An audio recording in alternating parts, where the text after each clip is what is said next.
রাতের শুরু। আকাশ কালো মেঘে ঢেকে আছে। টিপ টিপ বৃষ্টি পড়ছে। গ্রামের মসজিদের জানালা দিয়ে তাকিয়ে আছে ছোট্ট ইমরান। অন্ধকার রাত, বাহিরে অবিরাম বৃষ্টি। ইমরানের মনে একটি প্রশ্ন ঘুরপাক খাচ্ছে, কিভাবে এক রাতে কোরআনের 1/3 পড়া সম্ভব।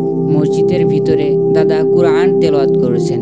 ইমরান ধীরে ধীরে দাদার কাছে যায়। ইমরান দাদাকে যে জিজ্ঞেস করে, দাদা, রাসূল সাল্লাল্লাহু আলাইহি ওয়াসাল্লাম বলেছেন সূরা ইখলাস একবার পড়লে কোরআনের 1/3 তেলাওয়াতের সওয়াব পাওয়া যায়, এটা কিভাবে সম্ভব? দাদা উত্তরে বললেন, এই সূরা আল্লাহর একত্বের ঘোষণা। এটি ইসলামের মূল আকীদার প্রতিফলন। দাদা ইমরানকে বোঝাচ্ছেন।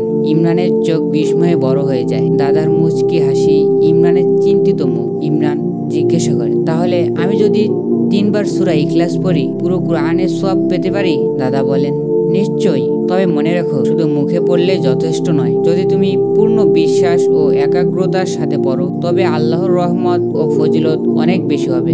ইমরান তার বিছানায় বসে আছে, জানালা দিয়ে বাইরে তাকিয়ে আছে। তার হাতে কোরআন। সে ধীরে ধীরে সূরা ইখলাস পড়ছে। ইমরান 3বার সূরা ইখলাস পড়ল। তার হৃদয় প্রশান্তিতে ভরে উঠল। এক অদ্ভুত অনুভূতি কাজ করলো, যেন রাসূল সাল্লাল্লাহু আলাইহি ওয়াসাল্লাম এর উপদেশ শুধু তার জন্যই ছিল।